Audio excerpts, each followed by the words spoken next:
وسلم على رسوله الكريم أما بعد فقد قال الله تبارك وتعالى في القرآن المجيد والفرقان الحميد أعوذ بالله من الشيطان الرجيم بسم الله الرحمن الرحيم إنما يريد الله ليذهب عنكم الرجس أهل البيت ويطهركم تطهيرا صدق الله مولانا العظيم وصدق رسوله النبي الأمين الكريم ونحن على ذلك لمن الشاہدین والشاکرین والحمد للہ رب العالمین۔ ایک مرتبہ عقیدت و محبت کے ساتھ درود شریف کا نذرانہ پیش کریں۔ اللہم صلی علی سیدنا نبینا مولانا محمد عدد ما فی علم اللہ صلاۃ دائمۃ بدوام ملک اللہ وعلی آلہ واصحابہ اجمعین۔ ایک مرتبہ اور نبی اور آل نبی پر درود شریف پڑھیں۔ اللہم صلی علی سیدنا نبینا مولانا محمد عدد ما فی علم اللہ صلاۃ دائمۃ بدوام ملک اللہ وعلی آلہ واصحابہ اجمعین۔ اللہ رب العزت کا بے پناہ شکر احسان کہ اللہ رب العزت نے ہمیں اس کے حبیب کریم صلی اللہ تعالی علیہ وسلم کا سچا چاہنے والا، اہل ایمان اور اس کے رسول صلی اللہ علیہ وسلم کے دین شریعت مطہرہ کو اپنانے والا انسان بنا کر پیدا فرمایا۔ یہ اللہ کا بے پناہ شکر و احسان ہے۔ جس نبی کا ہم نے کلمہ پڑھا، اس نبی کے کلمے پڑھنے کے لیے، اس کے حق شکر کے لیے اللہ تعالیٰ نے ہم پر ایک ذمہ رکھا۔ یہ ذمہ وہ ہے کہ جس کو قرآن میں اللہ نے فرمایا قُلْ لَا أَسْأَلُكُمْ عَلَيْهِ أَجْرًا إِلَّا الْمَوَدَّةَ فِي الْقُرْبَى۔ اے حبیب آپ ارشاد فرما دو کہ میں تم تک جو دین پہنچایا، اللہ کا کلام پہنچایا، قرآن پہنچایا، ہدایت کا راستہ بتایا، اللہ کی رحمت سے آشنا کروایا، یہ ساری نعمتیں جو مصطفیٰ پیارے صلی اللہ علیہ وسلم کے ذات سے وابستہ ان کے صدقے میں امت تک کے پہنچی ہیں، بندوں تک کے پہنچی ہیں، اس کے بدلے میں سوائے اس کے کچھ نہیں چاہتا کہ تم میرے قرابت دار، میرے رشتہ دار سے محبت کا سلوک کرو۔ محبت اہل بیت، محبت قرابت مصطفیٰ، یہ وہ نعمت ہے کہ جس کو اللہ تبارک و تعالیٰ نے اہل حق کو ہی نصیب فرمایا ہے، اور یہ قرآن سے ہم پر لازم و ضروری کیا گیا۔ اب رسول اللہ صلی اللہ تعالی علیہ وسلم کی اہل بیت اور آپ کے قرابت دار سے متعلق جب پوچھا گیا، صحابہ کرام میں حضرت عبداللہ ابن عباس رضی اللہ تعالی عنہما پوچھتے ہیں، یا رسول اللہ من قرابتک الذین وجبت علینا مودتہم، فرماتے ہیں کہ یا رسول اللہ وہ کون سے آپ کے رشتہ دار ہیں کہ جن کی محبت ہم پر فرض کی گئی ہے، واجب کی گئی ہے۔ حضرت عبداللہ ابن عباس کے سوال پر سرکار مدینہ صلی اللہ علیہ وسلم نے فرمایا علی و فاطمہ و حسن و حسین، فرمایا کہ وہ علی، فاطمہ، حسن اور حسین ہیں۔ اس کے ساتھ ساتھ ضمناً اور بھی تمام رشتہ دار رسول اللہ صلی اللہ تعالی علیہ وسلم کے اس محبت میں شامل ضرور ہیں، اس سے مستثنا نہیں ہیں، مگر سر فہرست جن شخصیات کا نام زبان پاک مصطفیٰ سے نکلا وہ حضرت مولا علی، حضرت خاتون جنت، حضرات حسنین کریمین رضوان اللہ علیہم اجمعین کے ذوات مبارکہ کا ذکر ہوا۔ ایسے ہی اللہ تبارک و تعالی نے قرآن مجید میں آیت مبارکہ کو نازل فرمایا انما یرید اللہ لیذھب عنکم الرجس اہل البیت ویطہرکم تطہیرا، فرمایا کہ بے شک اللہ تعالی یہی چاہتا ہے۔ اب جب اس کا ترجمہ فارسی میں کیا جاتا ہے تو جزئی نیست کے انما، اس کے سوا کچھ نہیں، یہی چاہتا ہے۔ انما یرید اللہ، خدا یہی چاہتا ہے اے نبی کے گھر والوں تمہیں خوب پاک صاف ستھرا کر دیا جائے۔ اللہ تبارک و تعالیٰ جس چیز کا بیان فرما رہا ہے وہ یہی ہے کہ خدا یہی چاہتا ہے کہ اہل بیت کو پاک صاف ستھرا بنا دیا جائے، وہ بھی خوب پاک صاف ستھرا بنا دیا جائے۔ مبالغے کا صیغہ، عربی زبان کا قاعدہ، عربی زبان کی لغت، ادب ہمیں یہ بتاتا ہے کہ ترجمے کے اندر کس قدر نزاکتوں کا لحاظ رکھا گیا۔ اللہ تعالیٰ کا کلام ہے، اس کلام کی بلندی کا ہم اندازہ نہیں لگا سکتے اور اس معنی کی گہرائی تک کے ہم رسائی نہیں رکھ سکتے ہیں۔ اب صحابہ کرام رضوان اللہ علیہم اجمعین ہیں، حضرت امام ابن حبان امام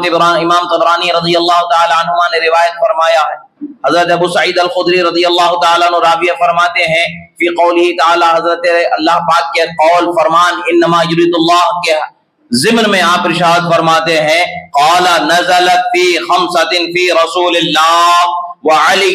وفاطمہ والحسن والحسین، فرمایا حضرت امام ابن حبان نے بھی روایت فرمایا، امام طبرانی نے بھی روایت فرمایا، یہ آیت مبارکہ کا شان نزول یہ ہے کہ خاص طور سے چند مخصوص حضرات جو سر فہرست اس آیت کے ضمن میں شامل ہیں، ان میں ایک تو ذات مصطفیٰ صلی اللہ علیہ وسلم، سرکار کی ذات کل فیض کی جان، کل منبع نزول و تجلیات کا مرکز ذات مصطفیٰ صلی اللہ تعالی علیہ وسلم، آپ کے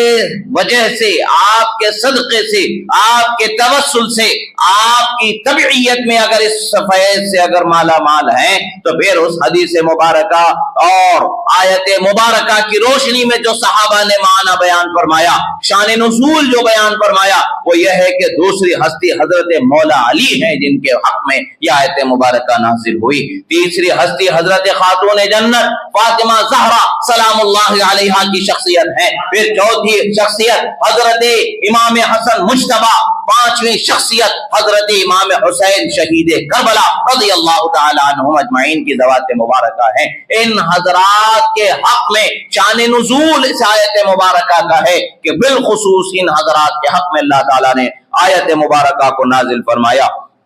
نبی تو خیر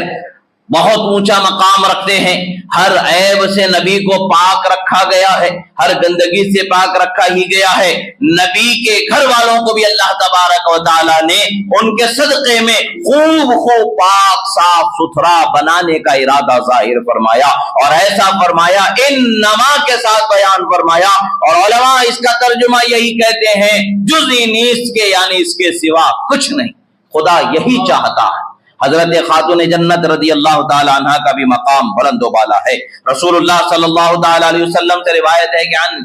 المسور ابن مخرمہ رضی اللہ تعالی عنہ ان رسول اللہ صلی اللہ تعالی علیہ وسلم قال فاطمہ بضعۃ منی فمن اغضبها اغضبنی، فرمایا یہ حدیث متفق علیہ، متفق علیہ سے مراد یہ ہے کہ امام بخاری نے بھی اپنی صحیح بخاری میں اس حدیث کو روایت فرمایا اور اپنی شروط کے اعتبار سے اس حدیث کو حدیث صحیح جانا، اور امام مسلم نے اپنی صحیح مسلم میں اس کو روایت فرمایا اور اپنے شروط کے اعتبار سے اس حدیث کو صحیح حدیث جانا۔ یاد رکھیں کہ امام بخاری اور امام مسلم کے یہ دو، بخاری و مسلم جو حدیث کی کتابیں ہیں، حدیث کی کتابوں میں اونچا مقام رکھنے کے ساتھ ساتھ اپنے صحت کے شرائط میں کچھ ضرور فرق ہے، مگر اس فرق کے باوجود بھی اتفاقی جو شرائط ہیں ان شرائط کے اعتبار سے یہ حدیث صحیح کا درجہ رکھتی ہے، متفق علیہ حدیث صحیح قرار دی جاتی ہے۔ احادیث صحاح میں، صحاح ستہ میں جو حدیث متفق علیہ ہوتی ہے، ویسے صحیح حدیث کا درجہ تو اونچا ہوتا ہی ہے، اس کے ساتھ ساتھ حدیث جو متفق علیہ ہوتی ہے اس کا درجہ اور بلند و بالا ہو جاتا ہے اور اونچے مقام پر آ جاتی ہے۔ یہ حدیث مبارکہ جو اللہ کے رسول صلی اللہ تعالی علیہ وسلم کا کلام ہے، اس حدیث کے سند اور صحت پر گفتگو کا مطلب کیا ہے، مقصد کیا ہے، تاکہ ہمیں اطمینان ہو جائے جو بات ہم سن رہے ہیں، جو بات ہم بتا رہے ہیں، یہ خیالی بات نہیں ہے بلکہ اللہ کے رسول کے زبان کا اعلان برحق ہے جسے سنایا جا رہا ہے۔ اللہ کے رسول نے فرمایا کہ جو فاطمہ کو تکلیف دے گا وہ مجھے تکلیف دینے والا ہوگا، جو فاطمہ کو راضی کرے گا وہ مجھے راضی کرنے والا ہوگا۔ یریبنی ما رابہا یوزینی ما ذاہا، سرکار مدینہ کی احادیث مبارکہ میں مختلف الفاظ کے ساتھ احادیث مبارکہ مروی ہیں، اور ان احادیث مبارکہ کے الفاظ اگرچہ مختلف ہیں مگر الفاظ کا معنی و مطلب وہ مقصود حدیث یہی بتاتا ہے، فاطمہ جس سے خوش رسول خدا اس سے خوش ہے، فاطمہ جس چیز سے ناخوش رسول خدا اس سے ناخوش ہے۔ یہ رسول اللہ صلی اللہ علیہ وسلم کا اعلان ہے، صاف طور پر، واضح طور پر، ایک مرتبہ کا نہیں، دو مرتبہ کا نہیں، کثیر صحابہ کرام رضوان اللہ علیہم اجمعین نے اس کو روایت فرمایا۔ رسول اللہ صلی اللہ تعالی علیہ وسلم کے اہل بیت اطہار کا مقام و مرتبہ اللہ تبارک و تعالی نے قرآن میں بھی بیان فرمایا، اور رسول اللہ صلی اللہ تعالی علیہ وسلم کے احادیث مبارکہ بھی ہمیں بتاتے ہیں۔ ایسے ہی ایک روایت خود حضرت مولا علی شیر خدا رضی اللہ تعالی عنہ سے ہے۔ وہ روایت کیا ہے؟ اللہ کے رسول صلی اللہ تعالی علیہ وسلم ارشاد فرماتے ہیں، حدیث مبارکہ کیا ہے، الفاظ کیا ہے، عن علی رضی اللہ تعالی عنہ قال قال رسول اللہ صلی اللہ تعالی علیہ وسلم لفاطمہ ان اللہ یغضب لغضبک ویرضا لرضا۔ امام حاکم نے اس حدیث مبارکہ کو روایت فرمایا، اور اسی طریقے سے امام طبرانی نے اس حدیث مبارکہ کو روایت فرمایا ہے۔ روایت کیا ہے حدیث مبارکہ کا، مقصد کیا ہے، مطلب کیا ہے، اور بتانے کا کیا، امام ابی عاصم نے بھی اس حدیث کو روایت فرمایا ہے، اور دیگر مفسرین نے، محدثین نے بھی روایت کیا ہے۔ حدیث کے الفاظ کا معنی و مطلب ہمیں کیا بتاتا ہے؟ حضرت مولا علی فاتح خیبر شیر خدا رضی اللہ تعالیٰ عنہ روایت فرماتے ہیں، اللہ کے رسول ارشاد فرماتے ہیں، آپ نے حضرت خاتون جنت سے ارشاد فرمایا، اے فاطمہ خدا اس بات سے ناراض ہو جاتا ہے جس سے تم ناراض ہو جاتے ہو۔ اے خدا، اے فاطمہ سنو، خدا اس بات سے راضی ہو جاتا ہے جس سے تم راضی ہو جاتی ہو۔ اور حدیث کے الفاظ بتاتے ہیں، حضرت خاتون جنت کی رضا میں خدا کی رضا ہے، حضرت خاتون جنت کی ناراضگی میں خدا کی ناراضگی ہے۔ اول تو رسول اللہ نے ناراضگی اور رضا کو اپنی ذات کی طرف منسوب فرمایا، یریبنی ما رابہا یوزینی ما آذاہا فرمایا، جو اسے بھلا لگے وہ مجھے بھلا لگے، جو انہیں برا لگے وہ مجھے برا لگے، جو انہیں پسند ہے وہ مجھے پسند ہے، جو انہیں ناپسند ہے وہ مجھے ناپسند ہے۔ اس کا مطلب یہی ہے کہ علامہ بیدم نے کہا، بیدم یہی تو پانچ ہیں مقصود کائنات، خیر النساء حسین و حسن مصطفیٰ علی۔ اللہ کے رسول صلی اللہ تعالی علیہ وسلم نے اپنی شہزادی کا جو مقام ہے، اور شہزادی کا جو مقام، مرتبہ، رفعت والا، اللہ نے جو بلند اونچا مقام انہیں بخشا ہے، اس کا بیان اپنی زبان سے یوں فرما دیا، اے لوگو جان لو ہر ایک کا مرتبہ اپنے اپنے اعتبار سے بلند و بالا ضرور ہے۔ اللہ تعالیٰ کی مخلوق میں درجات ضرور ہیں، بہت بلند و بالا ہیں، مگر ایک بات یاد رکھو، جو مجھے محبوب ہیں ان میں سب سے محبوب حضرت فاطمہ زہرا رضی اللہ تعالیٰ عنہ۔ حضرت خاتون جنت سے متعلق حضرت بی بی عائشہ ام المومنین صدیقہ کائنات رضی اللہ تعالی عنہا سے پوچھا گیا، یا ام المومنین، اے ام المومنین ذرا بتائے تو صحیح، سرکار دو عالم صلی اللہ تعالی علیہ وسلم کی بارگاہ میں سب سے زیادہ پسندیدہ، سب سے زیادہ محبوب کون ہیں؟ حضرت امام ترمذی نے روایت فرمایا، ترمذی شریف میں حدیث روایت ہوئی، امام حاکم نے روایت فرمایا، امام طبرانی نے روایت فرمایا، حضرت جمع ابن عمیر التیمی روایت کرتے ہیں، قال دخلت مع عمتي على عائشہ رضی اللہ تعالی عنہا فسئلت ای الناس كان احب الى رسول اللہ صلی اللہ علیہ وسلم قالت فاطمة فقیل من الرجال قالت زوجها ان كان ما علمت صباما قواما۔ فرماتے ہیں حضرت جمع فرماتے ہیں کہ میں اپنی پھوپھی جان کے ساتھ ام المومنین کی بارگاہ میں حاضر ہوا، وہ ام المومنین جن کی صداقت کی گواہی قرآن نے عطا فرمائی ہے، جن کو صدیقہ کائنات کا مقام حاصل ہے، وہ صدیقہ کائنات محبوب زوجہ مصطفیٰ صلی اللہ تعالی علیہ وسلم سے سوال ہوتا ہے، سوال کس سے کیا جاتا ہے؟ جو محبوب ہیں انہی سے محبوب کے متعلق پوچھا جاتا ہے، جو مطلوب ہیں انہی سے مطلوب کے متعلق پوچھا جاتا ہے۔ یہاں پر بھی محبوب سے محبوب کا سوال کیا گیا، پوچھا گیا، ام المومنین ذرا بتائیں تو صحیح، رسول اللہ صلی اللہ تعالی علیہ وسلم کے نزدیک سب سے زیادہ محبوب کون ہیں؟ کن سے سرکار سب سے زیادہ محبت فرمایا کرتے تھے؟ حضرت ام المومنین بی بی عائشہ صدیقہ رضی اللہ تعالی عنہا فرماتے ہیں، حضرت خاتون جنت فاطمہ زہرا سلام اللہ علیہا۔ حضرت خاتون جنت وہ شخصیت ہے کہ جن سے رسول اللہ سب سے زیادہ محبت کرتے ہیں۔ یہ میرا تمہارا بیان نہیں ہے،